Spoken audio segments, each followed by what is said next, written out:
when I was going through the process of getting clean, I was 6 months in, and I was seeing a mentor / a person that was helping me get through this problem that I had, and he told me what made you happy in your whole life. And I had a lot of things. I was a great athlete. That was my God's gift. Was what sport did you play? Baseball. Nice. That was born. I had that fastball. I had the drop, all that stuff, home run hitter, all that stuff, and I had a lot of those moments where I hit the home run or I struck the guy out. I've had many of those. So, and then I had my kids. That was a nice big moment for me and everything.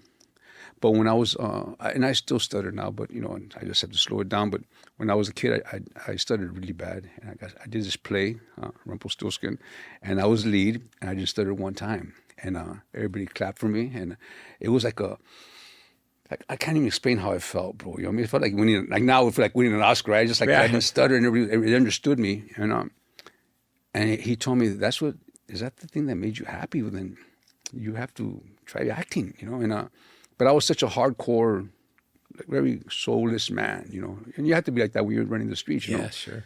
And so I ran into this teacher by accident. He was doing this spiel in my old neighborhood, Have you become an actor? We can do this. You can become the next this and that. And I'm in the back, 6 months clean and sober. And my drug addiction that I started at the end was doing crack cocaine, and it was really affecting my nervous system, So I'm in the back, and my hands twitching still. I'm getting over that. But this eye would just it was just gone, bro. Like I would look at you in this eye, I wouldn't even know what was happening, but it would just turn white because it was looking that way, And really bad, bro. I was doing a lot of crack, And then I'm whispering like nobody's going to hear, right? Anyway.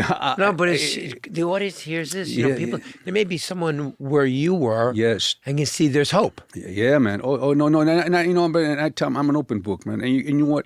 And I know they call it Narcotics Anonymous and Alcoholics and Cocaine Anonymous, but I don't know why it's anonymous because, I know why it's anonymous, but the thing is that you have to tell what you were, and what still keeps me strong,